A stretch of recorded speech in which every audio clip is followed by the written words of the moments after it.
Hi. അപ്പം നമുക്കിന്ന് അടിപൊളി ഒരു സലാഡിൻ്റെ റെസിപ്പിയാണ് കേട്ടോ കാണിക്കുന്നത്. അപ്പം ഇതിനകത്ത് പൈനാപ്പിള്, ക്യാരറ്റ്, കുക്കുംബർ എല്ലാം ഇട്ട നല്ലൊരു സലാഡാണ്. അപ്പോൾ ഇത് എന്തിൻ്റെ കൂടെ വേണമെങ്കിലും നമുക്ക് കഴിക്കാൻ പറ്റുന്ന ഒരു സലാഡിൻ്റെ റെസിപ്പിയാണേ. അപ്പോൾ ഇത് ചെയ്യാനായിട്ട് നമുക്ക് കുക്കുംബർ വേണം, ക്യാരറ്റ് വേണം, പൈനാപ്പിൾ വേണം, പിന്നെ ഒരു സവാളയും കൂടി വേണം കേട്ടോ. അപ്പോൾ ഇതിൻ്റെ മെയിനായിട്ടുള്ളത് പൈനാപ്പിളാണ്. അപ്പോൾ നമുക്ക് ഏതാണോ കൂടുതൽ ഇഷ്ടം അത് വേണമെങ്കിൽ കൂടുതൽ ചേർക്കാം, പ്രശ്നമൊന്നുമില്ല കേട്ടോ. അപ്പം നമുക്ക് തുടങ്ങാം കേട്ടോ. അപ്പം നമുക്ക് ഇതെല്ലാം കൂടി നീളത്തിൽ വേണം അരിഞ്ഞെടുക്കാനായിട്ട്. അപ്പോൾ കുക്കുംബർ ഒന്ന് കട്ട് ചെയ്തിട്ട് ഇതിൻ്റെ അരിയൊക്കെ ഒന്ന് എടുത്ത് കളയണം കേട്ടോ. അരിയൊന്നും വേണ്ട.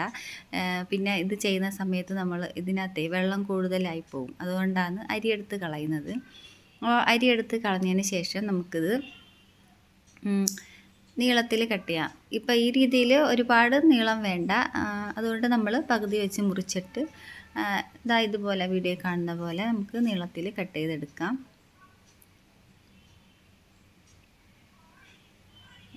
ഇതേപോലെ. അപ്പോൾ എല്ലാവർക്കും എന്തായാലും സലാഡ് ഇഷ്ടമല്ലാത്ത ആരും ഇപ്പോൾ ഉണ്ടാവില്ല. കുട്ടികൾക്ക് വരെ സലാഡ് ഇഷ്ടമാണ്. അപ്പോൾ വെക്കേഷനൊക്കെ ആയതുകൊണ്ട് തന്നെ കുട്ടികൾക്കും ചെയ്ത് കൊടുക്കാമല്ലോ, ഇതൊക്കെ കഴിച്ചോളൂ അവർ.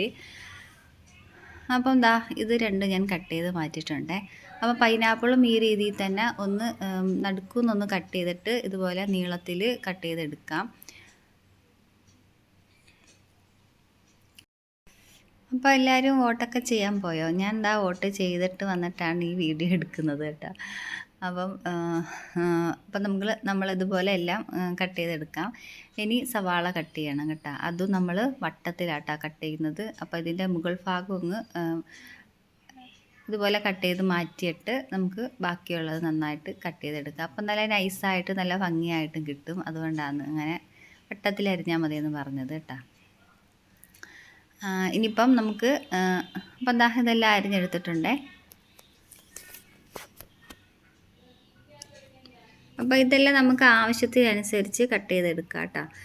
പിന്നെ കുറച്ചും സവാള പിന്നെ കൂടുതൽ വേണമെങ്കിൽ കൂടുതൽ, കുറച്ച് മതിയെങ്കിൽ കുറച്ച് അങ്ങനെ ഇടാം. പിന്നെ വേണ്ടത് നമുക്ക് ഉപ്പാണ്. ഒരു 1/4 ടീസ്പൂൺ, ഒരു 1/2 ടീസ്പൂൺ ഉപ്പിട്ട് കൊടുത്തിട്ടുണ്ട്. ഉപ്പ് അങ്ങ് കൂടി പോവരുത്, നമുക്ക് വേണമെങ്കിൽ പിന്നെ ചേർക്കാമല്ലോ. കൂടിപ്പോയാൽ പിന്നെ ഇത് കഴിക്കാനേ കൊള്ളില്ല, അതുകൊണ്ടാണ് കേട്ടോ. ഇപ്പം 1/4 ടീസ്പൂൺ കുരുമുളക് പൊടിയും കൂടി ഇട്ട് കൊടുക്കാം. പിന്നെ വേണ്ടത് നാരങ്ങയാണ് കേട്ടോ. ചെറിയ നാരങ്ങയാണെങ്കിൽ ഒരു നാരങ്ങ മുഴുവനായിട്ട് തന്നെ ചേർത്ത് കൊടുക്കാം.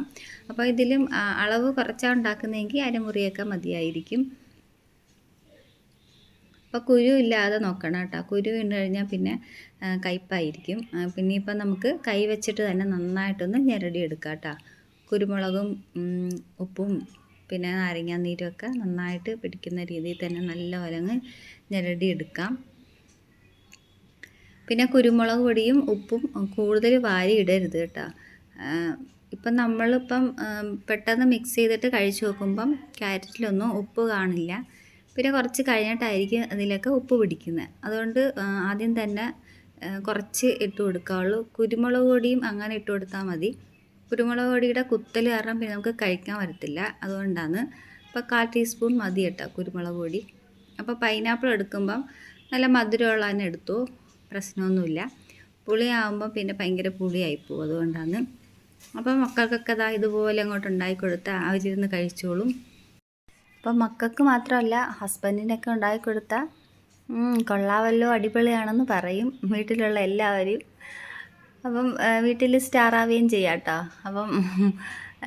അപ്പം ഈ സലാഡിൻ്റെ റെസിപ്പി എല്ലാവർക്കും ഇഷ്ടപ്പെട്ടുവെങ്കിൽ ഒന്ന് സബ്സ്ക്രൈബ് ചെയ്യാനും ലൈക്ക് ചെയ്യാനും കമൻറ്റ് ചെയ്യാനും മറന്നു പോവല്ലേ. അപ്പോൾ എല്ലാവരും ഉണ്ടാക്കി നോക്കണം. അപ്പോൾ അടുത്ത നല്ലൊരു വീഡിയോ ആയിട്ട് കാണുന്നവരേക്കും ബായ്.